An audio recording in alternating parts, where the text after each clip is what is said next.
¿Me puedo infectar del VIH 2 veces? Hoy vamos a responder esta pregunta que ataca a muchísimas personas y que hace que tengan un miedo infundado al VIH. Esto nace después de que vi un video de una persona que vive con VIH que mencionaba en su video que su médico le informó que se podía volver a infectar del VIH y tras esto él vivía con mucho miedo y que no tenía relaciones sexuales con nadie porque no quería volverse a infectar. Para esto esta persona se encontraba indetectable, pero aún así esta persona tenía miedo de volver a tener relaciones sexuales. Y bueno, esta reinfección del VIH técnicamente se llama superinfección por VIH. Y es cuando una persona que ya tiene el virus del VIH adquiere una cepa diferente a la que ya tenía. Y estas dos cepas pueden coexistir o una reemplazar a la otra. No es que se vuelva a infectar del VIH, sino que adquiere una variante diferente del mismo virus. Es como si yo cambiara mi Atos blanco por un Atos negro o por uno rojo. Sigue siendo el mismo carro, pero es diferente color. Lo mismo pasa con estas cepas, es diferente color, pero el mismo virus. Y la pregunta es, ¿me puedo volver a infectar de VIH si ya lo tengo? La respuesta es sí. Este fenómeno se ha presentado o se ha documentado desde el principio de los años 2000. Sin embargo, que sea posible no quiere decir que sea frecuente. Ahora, ¿qué tan frecuente es? Y generan un miedo infundado en los pacientes. Y aquí es donde viene el verdadero problema, porque muchas personas, incluso médicos, dan mala información a los pacientes y exageran en los resultados. Desde el principio de los años 2000 se empezaron a realizar estos estudios en grupos de alto riesgo para ver la frecuencia con la cual se presentaba la superinfección. En estos estudios se observó que la frecuencia es del 1 al 7.7% y este 7.7% era el resultado más alto que se observó. Sin embargo, la mayoría de los estudios obtuvieron resultados mucho más bajos. Pero aquí viene la parte importante. Estos resultados se observaron en pacientes de reciente diagnóstico y quienes no tenían tratamiento para VIH. Así que como podemos ver, aún sin tratamiento, la frecuencia es muy baja. Actualmente, con el tratamiento antirretroviral, este riesgo se vuelve teórico. Es decir, existe en el papel, pero realmente no es frecuente. En una persona que se encuentra en tratamiento y que se encuentra indetectable y que tiene buen apego, es extremadamente rara la superinfección. Incluso es tan infrecuente que es muy difícil estudiarla y poder determinar en qué porcentaje se presenta, porque no existen muchos casos reportados de pacientes con tratamiento que se superinfectan. Sin embargo, las personas que no tienen tratamiento tienen una tasa de replicación viral más alta, su sistema inmune está más bajo, y hay un estado proinflamatorio que favorece la entrada de nuevas cepas. Asimismo, no tienen la protección que ofrecen los medicamentos para la superinfección. Sin embargo, repito, aún sin tratamiento es raro que esto pase, y casi todos, por no decir todos, los casos conocidos de superinfección han pasado en pacientes que no tienen tratamiento.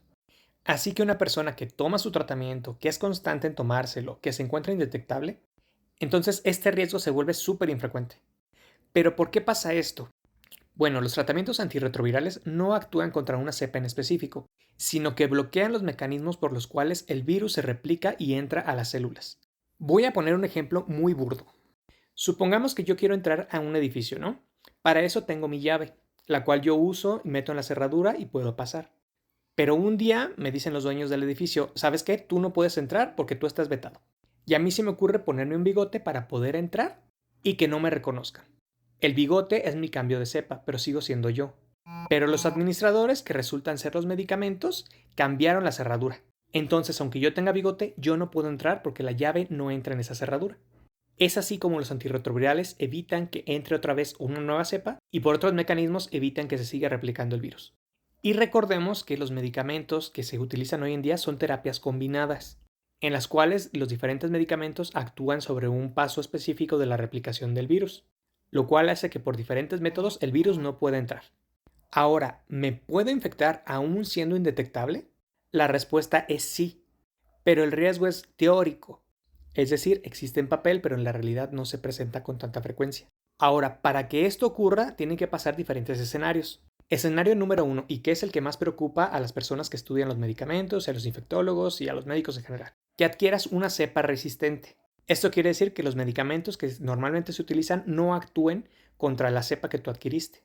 Sin embargo, hoy en día, la mayoría de las cepas que existen en el mundo son sensibles al tratamiento, es decir, que el tratamiento sí es efectivo contra ellas. Pero es muy importante para los médicos, infectólogos y todos los científicos encontrar estas cepas resistentes para evitar que se repliquen y que haya nuevos casos. Así que cuando se detecta un caso de una cepa resistente se tiene que estudiar y se hacen diferentes protocolos para mantener al paciente cautivo y poder estudiar su caso. Y por cautivo me refiero en vigilancia, no encerrado, Porque ya los vi pensando que lo van a meter en una celda y que lo van a tener aislado. No, o sea, me refiero en vigilancia. Escenario número 2, mala adherencia al tratamiento. Y esto ya lo hemos mencionado en videos anteriores, en los cuales los pacientes no se toman el medicamento como debe de ser y que hay días en los que sí se lo toman, otros días en los que no lo toman al tiempo que debe de ser, que pasa mucho tiempo sin que tomen el tratamiento y que por lo tanto no haga efecto el medicamento. Esto favorece la aparición de las resistencias y que entren nuevos virus. Así que no basta solamente con ser indetectable, sino que te estés tomando tu tratamiento. Y ahora, escenario número 3 que todavía no está bien estudiado. Pero en casos de infecciones muy recientes, el sistema inmune todavía no ha desarrollado los mecanismos de defensa necesarios para evitar nuevas cepas. Entonces, aparentemente, en los estudios que se han observado, en casos recién diagnosticados es más alta la frecuencia de superinfección. Sin embargo, sigue siendo rara. Ahora, si adquiere una nueva cepa de VIH, ¿la infección va a avanzar más rápido? En los casos de superinfección reportados, que recordemos fueron en pacientes sin tratamiento, se observó un aumento en la carga viral, descenso más rápido de los CD4 y una progresión más rápida hacia la enfermedad, así como la aparición de resistencia a los medicamentos. Pero recordemos, es en pacientes que no tenían un tratamiento. En personas que sí tienen tratamiento y que son indetectables, esto no pasa. Y ahora vamos con los mitos. Entonces, ¿dos personas que tienen VIH no pueden tener relaciones sexuales entre ellas? Esto es completamente mentira. Recordemos que indetectable es igual a intransmisible. Por lo tanto, dos personas que tienen relaciones que son indetectables no hay ningún problema. E incluso entre dos personas que no tienen tratamiento y que son VIH positivas, el riesgo es muy bajo. Así que las personas que se encuentran en tratamiento, que se encuentran bien controladas, que son indetectables, no tienen por qué limitar su actividad sexual, como lo hacía la persona que les mencioné al principio. El seguir pensando lo contrario solamente aumenta la xerofobia. Entonces, si tengo VIH, ¿tengo que utilizar el condón siempre para evitar reinfectarme? Esto es parcialmente falso. Y digo parcialmente porque recordemos que si estás en tratamiento, el riesgo es muy bajo de superinfección. Pero el condón no es solamente para el VIH. Existe la sífilis, la clamidia, la gonorrea, el herpes, VPH. Por lo tanto, aun cuando tienes VIH y eres indetectable, se recomienda utilizar el condón. Pero si aún así tú decides no utilizarlo, el riesgo es muy bajo de una superinfección e indetectable es igual a intransmisible. Y mito número 3 para terminar. Entonces, una reinfección va a destruir automáticamente el tratamiento. Esto es completamente falso. Como ya les mencioné, la mayoría de las cepas que se conocen ahora en el mundo son sensibles al tratamiento. Así que si pasa la casualidad de que tú siendo indetectable adquieras una nueva cepa, lo más probable es que éste sea sensible al tratamiento y que por lo tanto no pase nada. El problema viene cuando se adquieren cepas resistentes, que recordemos es más probable que se adquieran cuando no se tiene tratamiento. Así que para finalizar, dejemos de creer que el tener VIH te va a limitar para tener relaciones sexuales. No es cierto que sea muy frecuente esto de las superinfecciones y hay que vigilar bien de dónde obtenemos la información que nosotros estamos viendo en redes sociales. Porque hay mucha gente que no sabe sobre el tema, incluso entre médicos, que solamente generan más miedo a las personas, que las tienen limitadas para hacer su vida y que solamente contribuyen con el estigma.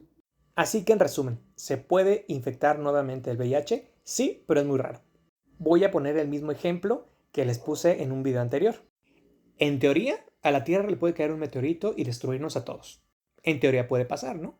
Pero de que esto pase es muy infrecuente, muy raro. Por lo tanto, no representa un riesgo real para nosotros. Existe en el papel ese riesgo, pero no es algo por lo que nosotros vamos a irnos preocupando y mirando al cielo todos los días porque, ay, me va a caer un meteorito. No. Lo mismo pasa con la superinfección. Puede pasar, pero no es algo de lo que nos tengamos que preocupar. Pero de lo que sí te tienes que preocupar es de seguir tus consultas médicas y de tomarte tu tratamiento. Y bueno amigos, eso es todo por el video de hoy. Espero que les haya servido, que hayan obtenido buena información sobre este tema. Recuerden compartir los videos con las personas que ustedes conozcan que necesitan esta información, dejar sus reacciones, sus comentarios para que el algoritmo nos favorezca y que podamos llegar a más personas. Recuerden irme a seguir a mis redes sociales, YouTube, Facebook, TikTok, la cuenta azul que ya estoy pensando en cerrar porque nada más tengo 2 seguidores. Y los invito nuevamente a que vayan y lean mis libros. Como siempre les digo, el link está en mi perfil para que vayan y los busquen en Amazon. Y que si alguno de ustedes necesita una consulta médica, necesita que valore su caso, quiere saber alguna duda en específico sobre el VIH y necesita una atención más personalizada, pueden escribirme para poder agendar una consulta. Y pues bueno, cuídense mucho, nos vemos, bye.